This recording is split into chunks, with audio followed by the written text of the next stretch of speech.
karena kasih-Mu tak berkesudahan. Biar yang bernafas memuji Sang Raja, di atas gunung dan di dalam samudra. Tanganku kuangkat padamu, mensyukuri rahmat yang Kau beri. Kakiku melompat bagimu.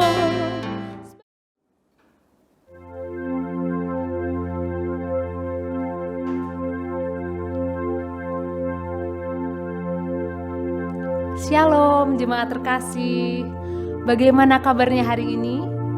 Kiranya di dalam kondisi kita sekarang ini, entah sedang suka ataupun duka, kita selalu bisa menyadari dan merasakan penyertaan Tuhan di dalam hidup kita. Saat ini, Allah yang penuh cinta kasih mengundang kita untuk masuk ke hadirat-Nya melalui peribadahan kita. Untuk itu, mari kita mempersiapkan hati dan pikiran kita.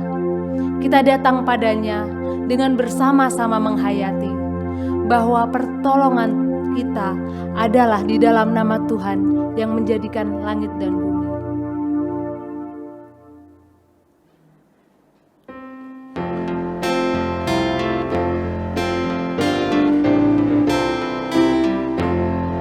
Hai, mari sembah yang maha besar, nyanyian syukur dengan bergemar, perisai umat-Nya yang maha esa, mulia namanya, tahtanya megah.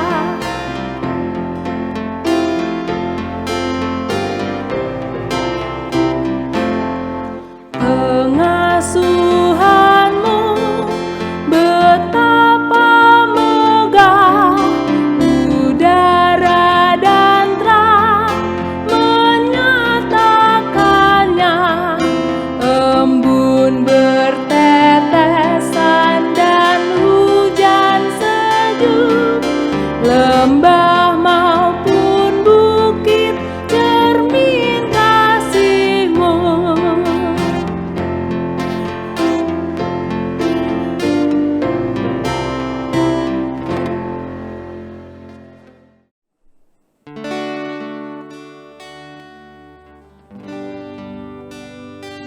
Dalam keseharian kita tidak terlepas dari kekeliruan.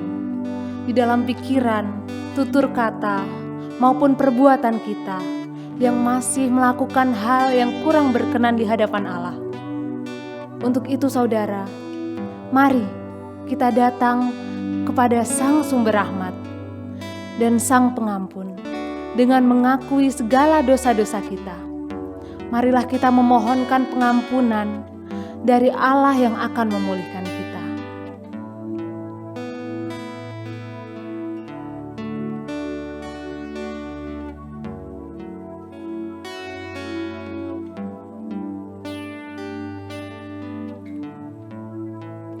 Ya Allahku, inilah doa pengakuan dosa kami.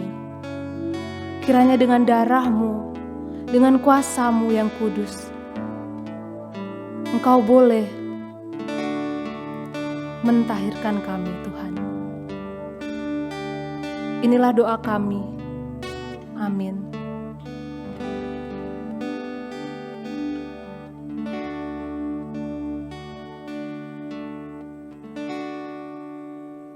Saudaraku yang terkasih, marilah kita menyambut berita anugerah pengampunan dari Tuhan yang pada hari ini diambil dari Mazmur 118 ayat 4 sampai dengan 5. Demikian. Biarlah orang yang takut akan Tuhan berkata, bahwasanya untuk selama-lamanya kasih setia Tuhan. Dalam kesesakan aku telah berseru kepada Tuhan. Tuhan telah menjawab aku dengan memberi kelegaan. Demikianlah berita anugerah pengampunan dosa dari Tuhan.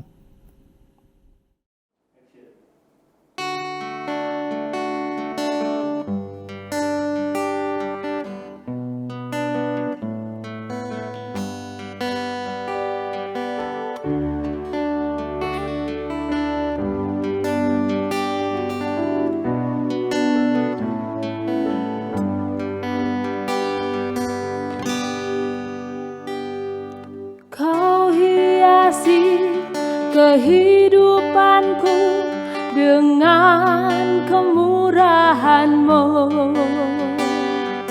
Kau rancangkan masa depanku penuh dengan harapan. Aku ada saat ini, semuanya karena kasih-Mu. Aku hidup hari ini, semua berkat kemurahan-Mu. Terima kasih Yesus, Engkau sangat baik, teramat baik bagiku. Yesus, Engkau sangat baik, teramat baik bagiku.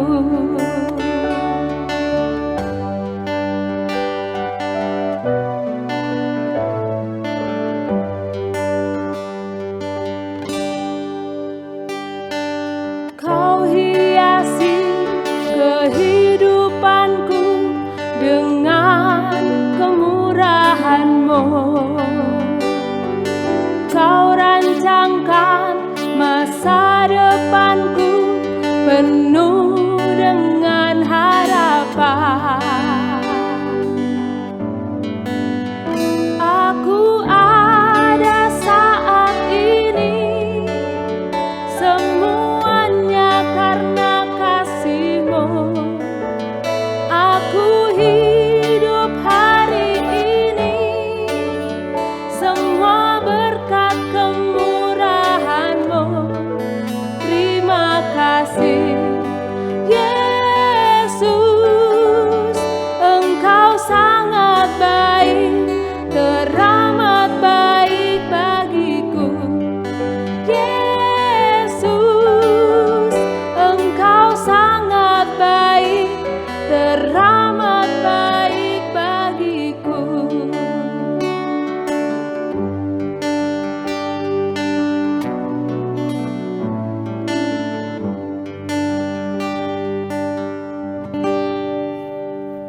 Saudaraku, marilah kita menyambut firman Tuhan, mempersiapkan diri di hadapan Tuhan dengan bersama berdoa. Kita berdoa. Sungguh kami bersyukur Tuhan jika saat ini kami dapat beribadah secara online.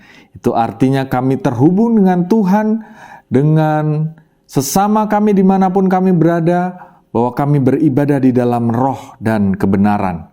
Biarlah ya Tuhan, kami tidak sekedar rindu untuk beribadah di gereja-Mu, tapi siap untuk menjadi gereja Tuhan dimanapun kami berada. Siap untuk menjawab panggilan Tuhan di tengah-tengah dunia ini. Sebab itu berfirmanlah Tuhan bagi kami. Biarlah kami dapat melakukan firman Tuhan dan sungguh-sungguh menjadi berkat dimanapun kami berada. Biarlah apapun yang Tuhan berkatakan pada kami pada saat ini, kami siap sedia untuk ditegur, untuk dibangun di dalam Tuhan, untuk dikuatkan di dalam iman kami. Berfirmanlah ya Allah, kami siap untuk mendengar, untuk membaca dan merenungkan firman Tuhan dan menjadi pelaku firman yang setia untuk menyenangkan hati Tuhan. Dalam Kristus kami berdoa dan bersyukur. Amin. Kitab Yeremia pasal 17 ayat 5 sampai dengan 10. Kitab Yeremia pasal 17 ayat 5 sampai dengan 10. Beginilah firman Tuhan. Terkutuklah orang yang mengandalkan manusia, yang mengandalkan kekuatannya sendiri, dan yang hatinya menjauh daripada Tuhan. Ia akan seperti semak bulus di padang belantara. Ia tidak akan mengalami datangnya keadaan baik. Ia akan tinggal di tanah angus di padang gurun, di negeri padang asin yang tidak berpenduduk. Diberkatilah orang yang mengandalkan Tuhan, yang menaruh harapannya pada Tuhan. Ia akan seperti pohon yang ditanam di tepi air, yang merambatkan akar-akarnya ke tepi batang air, dan yang tidak mengalami datangnya panas terik, yang daunnya tetap hijau, yang tidak khawatir dalam tahun kering dan yang tidak berhenti menghasilkan buah. Betapa liciknya hati, lebih licik daripada segala sesuatu. Hatinya sudah membatu. Siapakah yang dapat mengetahuinya? Aku, Tuhan yang menyelidiki hati, yang menguji batin, untuk memberi balasan kepada setiap orang setimpal dengan tingkah langkahnya, setimpal dengan hasil perbuatannya. Demikianlah sabda Tuhan. Shalom saudara-saudara yang terkasih. Saudara-saudara, tahukah kita makhluk apa yang paling lambat di dunia ini? Ternyata bukan kura-kura, bukan siput atau bintang laut. Bukan juga pujaan hati Anda yang tidak peka dan tidak pernah menyatakan cinta, lambat dalam hal percintaan. Bukan ya saudara. Tetapi pada tahun 2016, para ilmuwan dari University of Wisconsin, Madison, mengumumkan bahwa ada satu mamalia yang paling lambat di muka bumi ini. Mamalia itu bernama kungkang. Kungkang adalah binatang berkuku 2 atau berkuku 3 yang tersantuy di dunia ini. Kungkang adalah binatang yang memiliki kecepatan rata-rata hanya 5 meter per jam.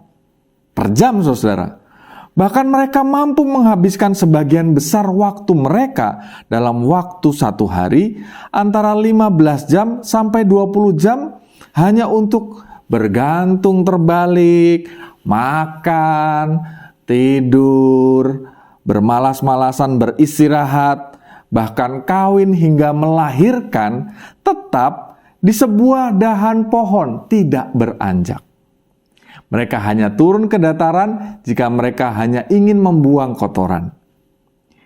Mereka memiliki satu kebiasaan yang sangat santuy ini, dan bahkan saking santuйnya mereka, kulit mereka ini seringkali menjadi tempat tinggal bagi para ngengat atau ulat calon kupu-kupu.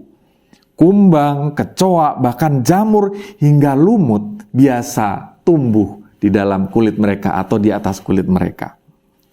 Sungguh makhluk yang ajaib dan mungkin terasa kok kebangetan ya buat kita. Sampai tubuhnya ini dipenuhi jamur dan lumut, saking lambat dan malasnya untuk membersihkan dirinya sekalipun. Nah saudara, yang menarik dalam tatanan bahasa Inggris, kungkang ini disebut dengan kata sloth. Ya, artinya memang kemalasan dan hidup yang lambat. Ada satu kutipan menarik mengenai kemalasan dan kelambatan hidup ini, ditulis oleh seorang penulis bernama Henry Fairley. Dia mengatakan demikian, "Sloth is the sin that believes in nothing, cares for nothing, seeks to know nothing, interferes with nothing, enjoys with nothing, and remains alive because there is nothing for which it will die." Artinya dalam bahasa Indonesia, kata-kata inspiratif ini bisa diartikan demikian. Kemalasan yang disimbolkan dalam kungkang tadi ya, adalah dosa. Karena tidak percaya pada apapun, tidak peduli pada apapun, ya, dan tetap hidup. Ya, tidak mencari tahu apapun, tidak mencampuri urusan apapun, tidak menikmati apapun. Ya, dan tetap hidup karena tidak ada sesuatu pun yang membuatnya mati. Atau dalam istilah bahasa Indonesia, kita sering mendengar sesuatu yang sama, yaitu dengan istilah mati segan, hidup juga tak mau. Nah saudara, amat mungkin binatang ini dinamakan sloth ya, atau kungkang karena mewakili 1 dari 7 dosa paling mematikan menurut para bapak-bapak gereja. Ya. Atau pertama kali disebutkan oleh Paus Gregorius pertama, sekitar abad ke-6, yang mengatakan bahwa kemalasan adalah 1 dari 7 dosa paling mematikan di dunia ini. Mungkin kita bertanya, loh apa masalahnya sih malas-malesan, cuma sekedar mager, malas bergerak, sekedar jadi kaum rebahan. Ya, apa itu dosa sih? Ya, kejam banget sih. Kok bisa cuma mager, ya, jadi kaum rebahan dibilang dosa? Ya. Tetapi rupanya bapak-bapak gereja mengkategorikan kemalasan sebuah dosa bukan tanpa alasan. Hal ini mengingat ada referensi-referensi dalam Alkitab. Misalnya kalau kita lihat kisah perumpamaan talenta. Di antara para hamba-hamba yang disambut para tuannya dan masuk dalam kebahagiaan bersama tuannya, ya, yaitu yang menerima atau mengelola 5 dan 2 talenta, ya. Ada satu, ya, yang menerima hanya 1 talenta, tetapi kemudian dihukum. Apa masalah dari penerima atau pengelola 1 talenta ini? Apakah karena dia salah berbuat sesuatu hal, melakukan sesuatu hal yang tidak diinginkan atau mengganggu tuannya?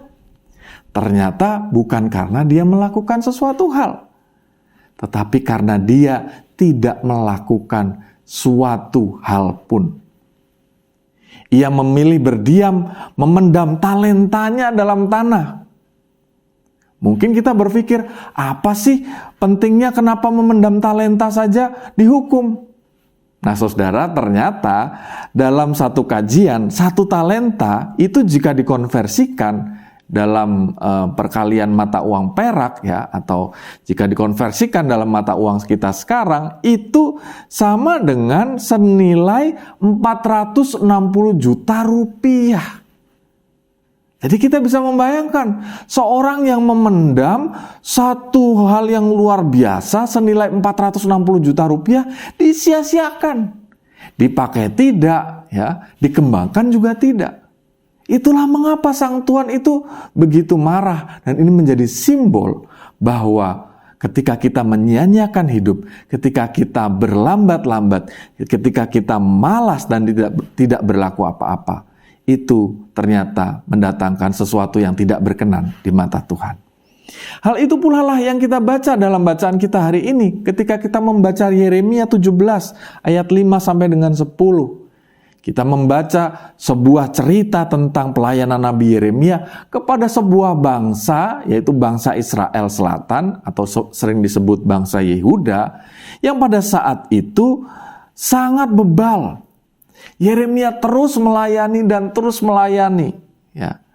Bahkan ada sebuah kata-kata yang sangat indah di dalam ayat ke-7 dan ke-8 yang mengatakan satu kata-kata bahwa kata-kata yang kurang lebih demikian, ya. Diberkatilah orang yang mengandalkan Tuhan, menaruh harapan pada Tuhan. Ia akan seperti pohon ditanam di tepi aliran air, ya, yang tidak mengalami datangnya panas terik, daunnya tetap hijau, ya, dalam tahun kering tidak khawatir, sebab dia tidak akan berhenti menghasilkan buah. Sebuah kata-kata yang meneguhkan bangsa Yehuda pada saat itu, yang berdosa, ya. Tetapi saudara, kalau kita lihat ketika ayat-ayat ini dikatakan, kemudian sebuah teguran keras dinyatakan, ya. Dikatakan demikian, betapa liciknya hati, lebih licik daripada segala sesuatu. Hatinya sudah membatu. Siapakah yang dapat mengetahuinya? Aku Tuhan menyelidiki hati, yang menguji batin, memberi balasan kepada setiap orang setimpal dengan tingkah lakunya, setimpal dengan hasil perbuatannya. Ternyata firman Tuhan ini sebenarnya sedang ingin menegur bangsa Israel bahwa Tuhan tahu isi hati bangsa Israel. Bahwa bangsa Israel ini sebenarnya mengandalkan pemahamannya sendiri, bukan mengandalkan pemahaman Tuhan. Dia menganggap, atau mereka, bangsa Israel menganggap diri mereka adalah bangsa yang memperoleh hak istimewa dari Tuhan. Oleh karena itu, kalau ditegur, ya sudahlah, Tuhan tetap mengasihi kita. Mereka sama seperti slot atau kungkang tadi, yang tidak bergerak, yang malas, yang diam di tempat. Ya. Dalam kerohanian ini menunjukkan bahwa bangsa Israel sebenarnya malas secara spiritual untuk bergerak mengikuti apa yang Tuhan inginkan. Mereka berlindung pada predikat bahwa kami adalah anak-anak Allah. Untuk apa bekerja keras untuk kebaikan hidup kami? Sebab ya paling tidak Tuhan tetap mengasihi dan menganggap kami adalah bangsa yang terpilih. Nah, saudara yang terkasih, dalam hal inilah Tuhan menegur mereka. Dan kalau kita mencermati dalam kisah sejarah ini, sebenarnya bangsa Israel ketika ditegur oleh Nabi Yeremia, pada akhirnya kemudian tidak mengindahkan dan dibuang ke Babel. Dalam hal inilah saudara kita melihat dalam kehidupan kita sehari-hari, bukankah kita tanpa sadar sering melihat, menemui orang-orang yang demikian ini, yang seperti kungkang diam di tempat, mengalami kemalasan spiritual.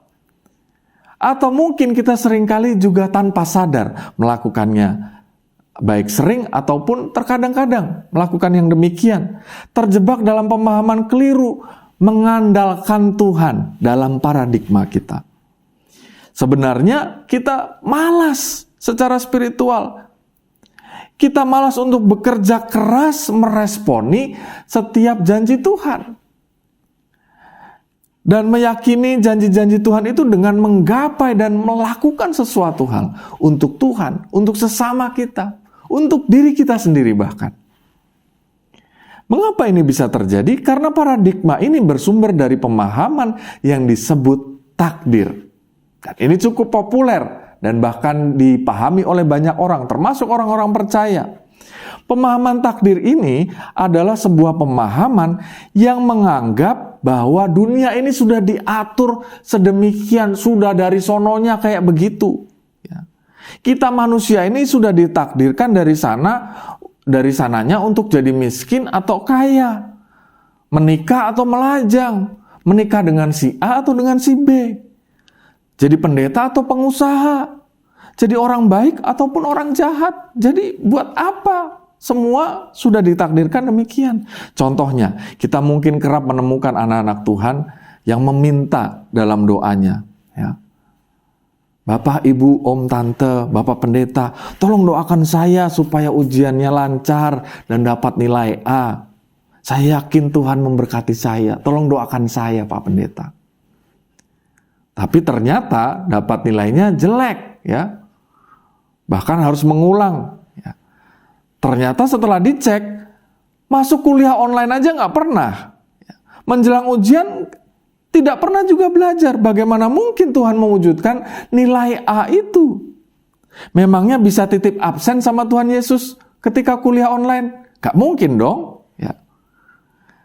Dan dalam hal ini, kita melihat dalam aspek-aspek yang lain, seringkali orang juga mengatakan hal-hal yang serupa. Misalnya, Bapak, Ibu, tolong doakan saya ya, supaya Tuhan memberikan saya jodoh, memberikan pasangan.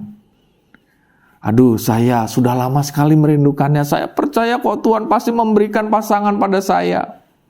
Setelah sekian lama, ternyata putus asa karena tidak kunjung mendapat pasangan.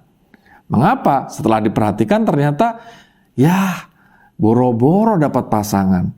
Kenal orang lain aja males, enggan mengenal orang lain. Enggan memperluas pergaulan, ya. Kalaupun sudah kenal, gak berani menyatakan perasaan pada pujaan hatinya. Ya. Kerjaannya PDKT melulu, ya. Pantas gak dapat PDKT, perasaan dahsyat, keberanian terbatas, ya. Pantas gak dapat. Baru ditolak 1 kali, 2 kali, putus asa, lalu menyimpulkan, ya udah deh, mungkin Tuhan memang maunya saya begini, sendiri nggak apa-apa, jomblo abadi. Ya. Nah, saudara, kalau kita merasa yang demikian, seringkali ditolak dan merasa putus asa atau belum menemukan jodoh, ada satu fenomena menarik yang dialami oleh seorang di negeri Tiongkok bernama Niu Xianfeng. Pada tahun 2018 lalu, dia berusia 31 tahun dan pantas mendapat julukan pria paling banyak ditolak oleh perempuan sejagat raya ini. Mengapa, saudara? Sebab selama 8 tahun, ia sudah ditolak oleh 80.000 wanita. Wah, luar biasa ya rekor ini. Kalau di Indonesia mungkin dia sudah dapat rekor muri menjadi pria paling nggak laku sepanjang masa mungkin ya. Tapi saudara, ini adalah sesuatu yang menarik. Dia ternyata tidak laku karena bagi kebanyakan perempuan, ia ini terbilang pendek, tidak tampan, tidak mapan, dan sangat agresif terhadap perempuan, sehingga banyak mengganggu ya, atau merasa risih. Banyak orang merasa risih. Tapi saudara, ternyata hal yang luar biasa terjadi pada orang yang menyatakan cinta kepada 80.000 perempuan ini ya. Karena perjuangannya itu, ternyata banyak orang membicarakannya. Sehingga kemudian beritanya tersebar dan kemudian banyak yang kemudian meliputnya.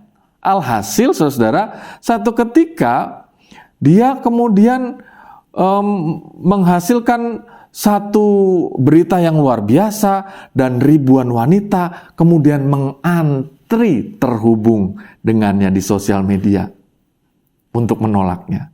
Ya enggak dong ya, untuk berkenalan dengan dia. Nah tapi saudara, inilah yang menarik. Ternyata kalau kita lihat, dia tidak putus asa. Dan firman Tuhan tadi bahwa Tuhan memberkati setiap jerih lelah kita, bukankah dapat kita lihat dalam kisah sederhana tadi? Bahwa Niu Xian Feng, dia berusaha belajar mempelajari diri. Oh ternyata saya ini harus ya memperlengkapi supaya saya kelihatan tambah oke secara fisik, ya tidak agresif kepada perempuan. Dan bukankah itu menjadi pelajaran bagi kita bahwa seringkali kegagalan justru menjadi satu pelajaran paling berharga, guru paling berharga, guru paling bijaksana di dunia ini. Begitu katanya. Kegagalan adalah guru paling berharga.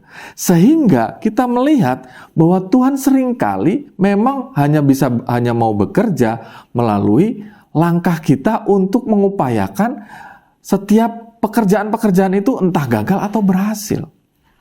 Karena itu saudara, jika kita menemui kesulitan, gagal 1 kali, 2 kali, beberapa kali dalam dunia apapun, dunia usaha, mari jangan cepat menyimpulkan. Tuhan menghendaki kita itu untuk sungguh-sungguh melihat bahwa sebenarnya Tuhan bukan bekerja melalui prosedur takdir tadi. Segala sesuatu tidak ditentukan dari sononya. Coba kita lihat ya. Beberapa profil di dunia ini mungkin meneguhkan kita. Thomas Alva Edison, pencipta penerang di dalam kegelapan malam ini. Ya. Dia ternyata gagal 9.955 kali menurut sebuah artikel.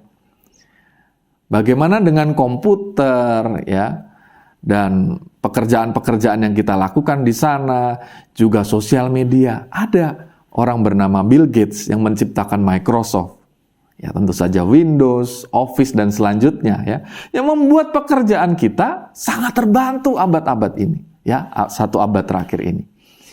Kita juga mengenal Mark Zuckerberg ya, namanya agak susah nih, tapi dia adalah pendiri dari sosial media Facebook atau yang dikenal dengan Meta, yang konon katanya dia sangat menyambut dunia metaverse ini, yang mengandaikan bahwa kita sungguh-sungguh dapat hadir dimanapun kita berada. Secara virtual, bisa sampai ke luar negeri, bergereja ke luar negeri, ya, dan seterusnya.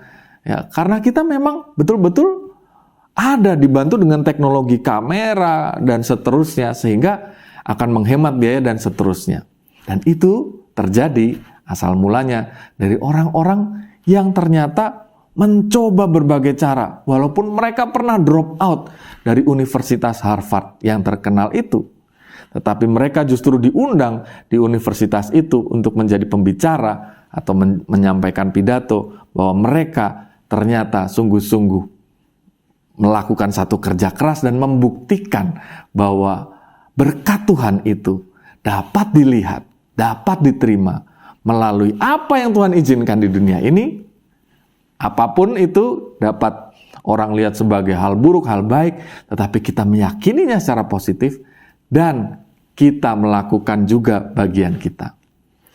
Artinya saudara, Kita tidak menerima konsep takdir dalam iman percaya kita, sebab kita percaya pada konsep rencana Tuhan. Dan yang dinamakan oleh rencana Tuhan dalam firman Tuhan hari ini, itu menjelaskan kepada kita, manusia itu bukan benda mati atau robot yang menjalankan apa yang sudah ditentukan dari sononya. Tetapi paradigma tersebut meyakinkan kepada kita bahwa Tuhan mengerjakan setiap rancangannya, ya, dan Ia menyelidiki kita, hati kita, batin kita, dan memberi balasan kepada setiap orang setimpal dengan setiap perbuatannya. Artinya Tuhan itu tidak memejamkan mata terhadap apa yang kita lakukan. Tuhan menyelidiki apa yang kita lakukan, Dia memberikan segala sesuatu seadil-adilnya. Dan itu bisa terjadi kalau kita keluar dari zona kemalasan spiritual tadi, yang membuat kita justru tidak melakukan apa-apa dan berdosa di hadapan Tuhan. Supaya kita bisa melihat bahwa berkat dan rencana Tuhan adalah kerjasama antara apa yang Tuhan izinkan dan juga apa yang diupayakan manusia. Saudara yang terkasih, zaman dahulu kala ada sebuah dongeng pada zaman dahulu kala di sebuah negeri Tiongkok. Ada dua orang kakak beradik, anak pedagang toko kelontong yang kaya raya. Suatu saat sang ayah sakit parah dan menjelang ajalnya.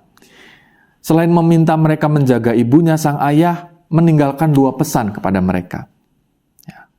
Pesan pertama, jangan menagih hutang kepada orang yang berhutang kepadamu. Pesan yang kedua, jika pergi dari rumah ke toko, jangan sampai wajahmu terkena sinar matahari. Dua pesan yang cukup unik, membawa perbedaan dalam nasib mereka. Waktu berjalan dengan cepat, beberapa tahun kemudian si anak sulung bertambah kaya, hidup sejahtera, sedangkan si bungsu semakin miskin dan melarat. Padahal warisannya kedua toko yang sama, di tempat yang sama-sama bisa berkembang, pesannya sama. Lalu sang ibu mengunjungi mereka dan bertanya, kenapa mereka mengalami hal yang sangat bertolak belakang? Sang bungsu berkata, ini semua karena ayah. Ayah berpesan bahwa saya tidak boleh menagih hutang kepada orang yang berhutang, jadi modal saya makin susut. Karena hutang-hutang tidak pernah saya tagih dan orang-orang jadi nggak membayar. Ayah juga berpesan kalau pergi dari rumah ke toko, jangan sampai muka saya terkena sinar matahari. Akibatnya, saya setiap hari harus naik kendaraan umum, naik becak, dan lain sebagainya. Pengeluaran saya jadi membengkak pada awal-awal karir saya, dan terus membengkak sehingga tabungan saya semakin habis. Tetapi si sulung menjawab juga demikian. Wah, saya kaya dan sejahtera ini karena pesan ayah. Ayah berpesan bahwa jangan menagih hutang kepada orang lain. Karena itu, saya tidak pernah meminjamkan uang atau menghutangkan apa-apa kepada orang lain. Kalau ada orang yang mau berhutang, ya saya akan mempertimbangkan, saya akan berbagi, memberi seberapa saya mampu. Ya. Dan saya tidak akan menagihnya. Karena saya sudah memberikannya seberapa saya mampu. Ya. Sesuai dengan berkat Tuhan. Ternyata orang yang saya beri merasa bersyukur menceritakan kebaikan ini kepada orang-orang lain tanpa saya mau. Ternyata hal ini menjadi citra positif bagi diri saya dan toko saya. Yang kedua, ayah juga berpesan kalau pergi dari rumah ke toko jangan kena sinar matahari. Makanya setiap hari saya berangkat pada hari masih subuh saat matahari belum terbit dan pulang jauh malam ketika matahari sudah terbenam. Jadi saya tidak terkena sinar matahari. Ternyata orang-orang menjadi tahu bahwa toko saya adalah toko yang paling bisa dipercaya. Ketika yang lain sudah tutup, ada toko saya. Ketika yang lain belum buka, ada toko saya. Sehingga orang-orang menjadi percaya, pelanggan menjadi banyak, dan toko menjadi laris. Tabungan saya semakin banyak, dan saya diberikan kesejahteraan oleh Tuhan. Ini semua karena Tuhan dan karena pesan ayah saya. Nah, saudara yang terkasih, cerita yang sangat menarik yang dihadapi oleh dua kakak beradik ini sama, tapi realitas dilihat dari sudut pandang yang berbeda. Beda cara pandang, beda pula hasilnya. Yang satu, sang adik melihat pesan sang ayah sebagai batasan, kesulitan, bahkan mungkin kutukan. Sehingga ia menyerah pada keadaan. Ia menganggap bahwa Tuhan sudah menakdirkannya untuk hidup serba susah. Dan sudah menakdirkannya untuk menjadi seorang miskin dan melarat. Tetapi yang satu melihat pesan sang ayah sebagai berkat yang menuntun pada berkat Tuhan. Sehingga ia memiliki satu pemikiran positif. Dan ia memandang bahwa berkat dan rencana Tuhan adalah kerjasama dari apa yang Tuhan izinkan, apapun itu, ya, dan apa yang diupayakan manusia. Sehingga kita melihat, ia dapat meyakini bahwa Tuhan memberkati jerih lelah semua perjuangan manusia. Bagi manusia yang percaya kepadanya.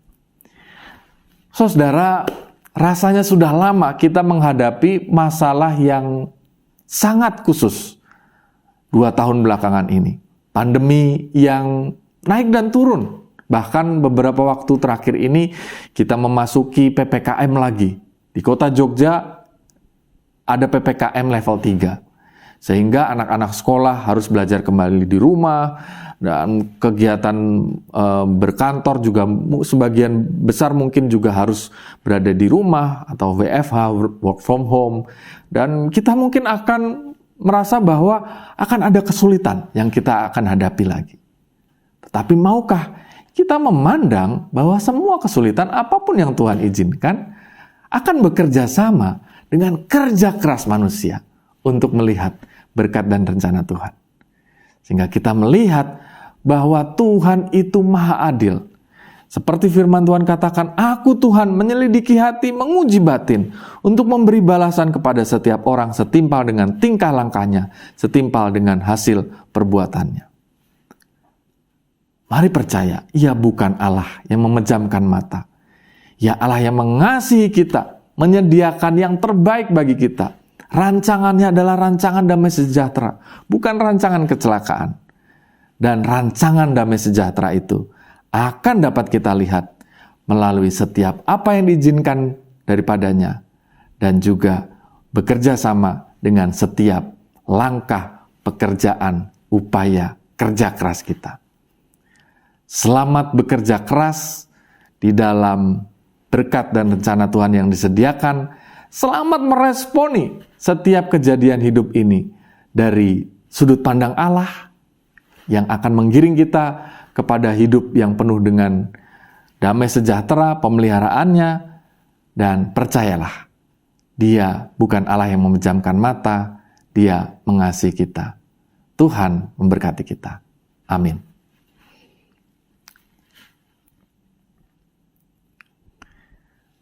Mari kita bersatu dalam doa. Tuhan, kami sungguh bersyukur bahwa Engkau sungguh mengasihi kami. Engkau memberikan firman-Mu pada hari ini yang meneguhkan kami bahwa Engkau bukan Allah yang memejamkan mata.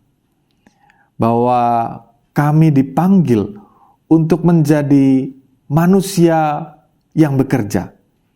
Manusia yang meyakini bahwa setiap hal yang Tuhan percayakan, tubuh kami, pikiran kami, dan setiap organ tubuh kami, itu adalah satu talenta yang berharga. Kami harus mengelolanya untuk menjadi kemuliaan Tuhan, untuk menjadi kebaikan bagi diri kami dan semesta yang Tuhan ciptakan ini. Dan kami percaya ya Tuhan, bahwa Engkau sungguh mengasihi kami dan memberikan segala sesuatu yang setimpal dalam setiap usaha dan kerja keras kami. Karena itu ya Tuhan, kami mau supaya Tuhan terus memberikan kami semangat, kami berjalan di dalam iman bahwa Engkau terus memberkati kami, menolong kami dalam setiap karya kami. Ya Tuhan, berkatilah kami di masa pandemi ini, karena masa pandemi ini ternyata tidak terlewat begitu saja. Kami berdoa untuk situasi Omikron atau virus Omikron yang kini telah memasuki dunia kami di Indonesia juga.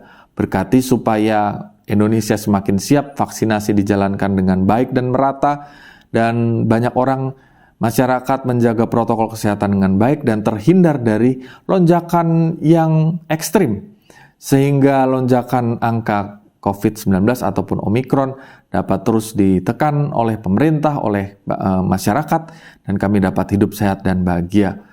Berkati supaya dalam pekerjaan kami pun Tuhan melancarkan, Tuhan menolong dalam hidup studi anak-anak kami. Tuhan juga yang memberkati sehingga mereka memperoleh pergaulan, pertemuan onsite yang membuat mereka bergembira, dan dalam waktunya kelak kami memohon dan percaya bahwa Tuhan menyediakan satu kondisi yang lebih baik sehingga kami dapat menjalankan pekerjaan, studi dan lain sebagainya dengan lebih baik.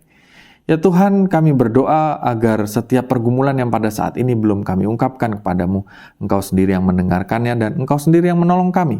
Kami tidak mau menjadi manusia yang hidup dalam dosa kemalasan dan terjerat di dalamnya. Tapi kami mau supaya setiap hal yang Tuhan percayakan, kami persembahkan kembali pada Tuhan. Melalui setiap pekerjaan yang kami lakukan, kami percaya Tuhan memberkati kami. Inilah doa dan sembah kami ya Tuhan. Kami serahkan seluruh doa dan sembah kami ini hanya di dalam nama Tuhan kami Yesus Kristus, Juru Selamat dan Penebus kami yang hidup. Amin. Jemaat terkasih, mari kita respon firman Tuhan dengan pengakuan iman rasuli yang kita nyanyikan dari Kidung Jemaat 280, Aku Percaya.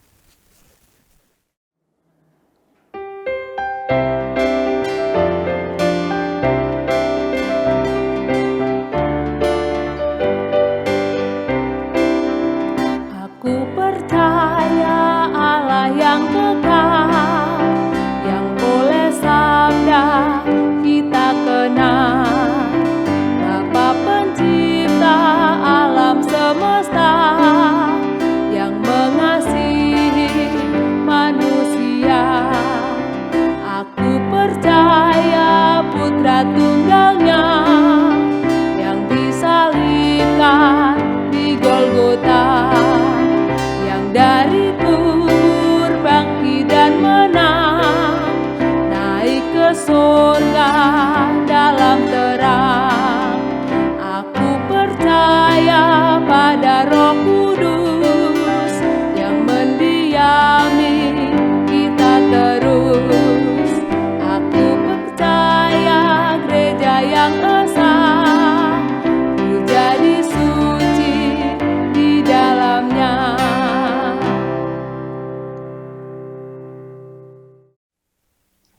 Jemaat terkasih, mari kita mengungkapkan syukur kita dengan bersama-sama mengumpulkan persembahan dengan mengingat firman Tuhan dari 1 Tawarikh 16 ayat 29, demikian bunyinya. Berilah kepada Tuhan kemuliaan namanya, bawalah persembahan dan masuklah menghadap Dia. Sujudlah menyembah kepada Tuhan dengan berhiaskan kekudusan. Mari berikanlah yang terbaik untuk Tuhan. Tuhan Yesus memberkati.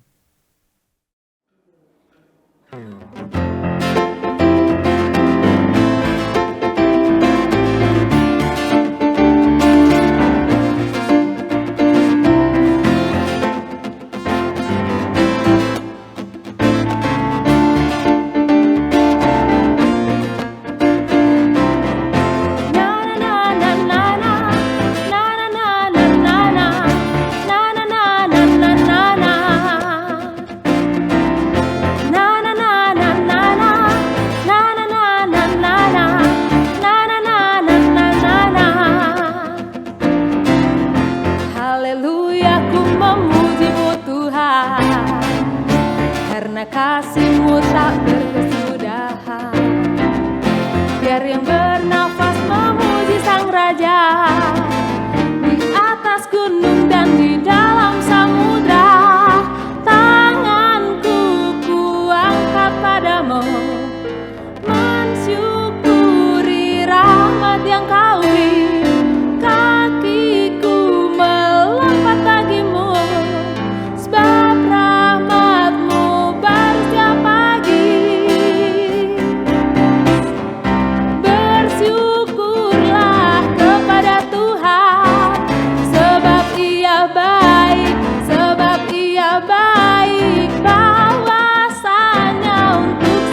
kasih-Mu tak berkesudahan. Biar yang bernafas memuji Sang Raja, di atas gunung dan di dalam samudra. Tanganku kuangkat padamu, mensyukuri rahmat yang Kau beri. Kakiku melompat bagimu, sebab rahmat-Mu baru tiap pagi. Bersyukurlah kepada Tuhan, sebab Ia baik, sebab Ia baik. Balasannya untuk selamanya, kasih setianya, kasih setianya. Bersyukurlah kepada Tuhan, sebab Ia baik, sebab Ia baik. Balasannya untuk selamanya, kasih setianya, kasih setianya. Na na na na na na na na na na na na na na na na na na. Na na na na na na na na na na na na na na na.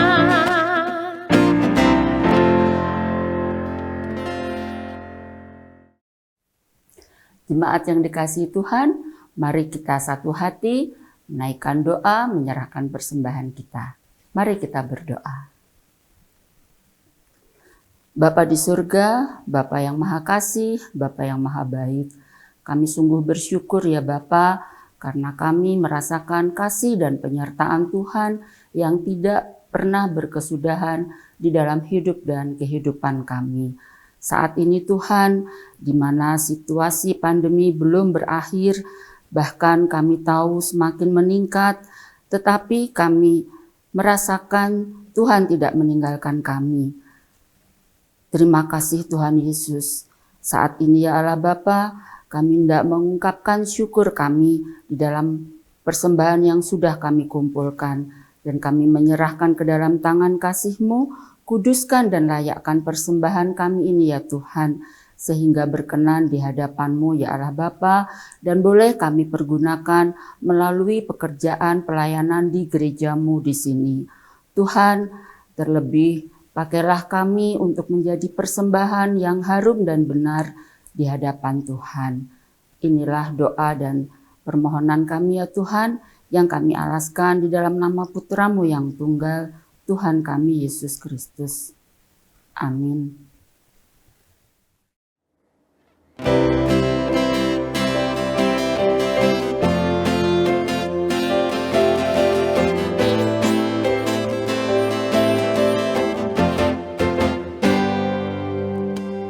Tak pernah ku ragu akan kesetiaan-Mu, Kau pegang hidupku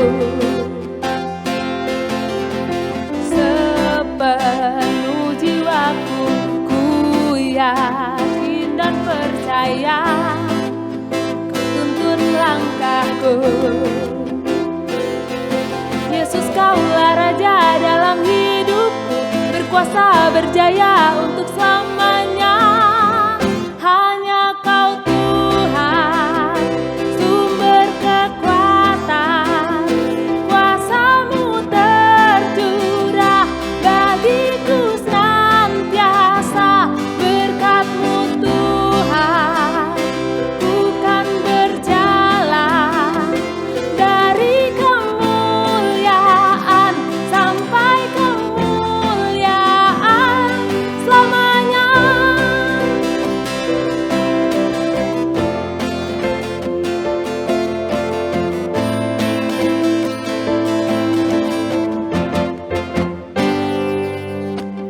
Tak pernah ku ragu akan kesetiaan-Mu, Kau pegang hidupku sepenuh jiwaku. Ku yakin dan percaya Kau tuntun langkahku. Yesus, Kaulah Raja dalam hidupku, berkuasa berjaya untuk selamanya. Hanya Kau Tuhan, sumber kekuatan, kuasa-Mu tercurah bagiku senantiasa.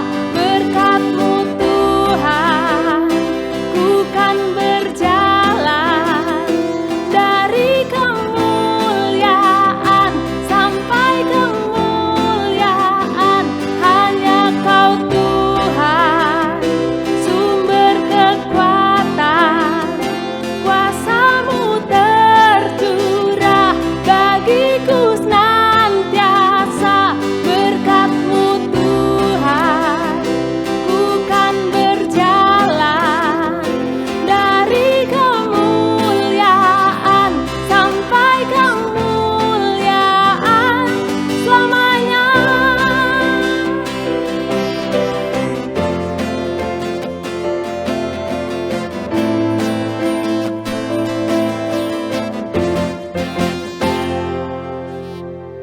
Saudaraku yang terkasih, pulanglah dalam damai sejahtera Tuhan. Percayalah bahwa Tuhan menghargai, memberkati setiap jerih lelah kita. Dan bekerjalah dan percayalah bahwa berkat Tuhan akan kita temukan dalam sebuah kerjasama antara apa yang Tuhan izinkan dan apa yang kita lakukan. Dan terimalah berkat Tuhan. Tuhan memberkati engkau dan melindungi engkau. Tuhan menyinari engkau dengan wajah-Nya dan memberi engkau kasih karunia. Tuhan menghadapkan wajah-Nya kepadamu dan memberi engkau damai sejahtera. Amin.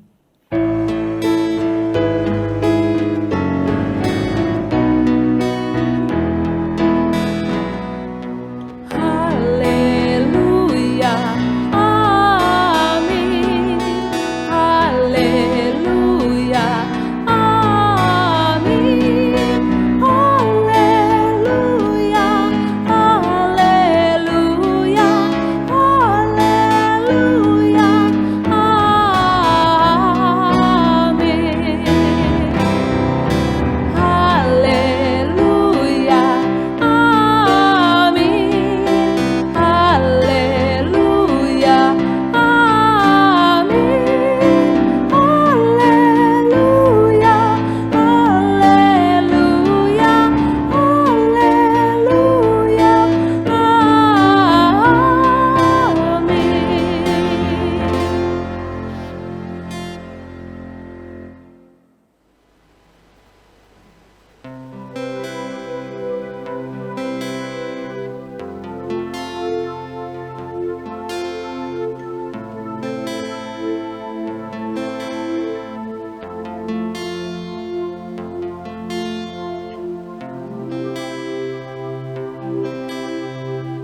Selamat menjalani aktivitas di minggu yang baru. Tuhan Yesus memberkati.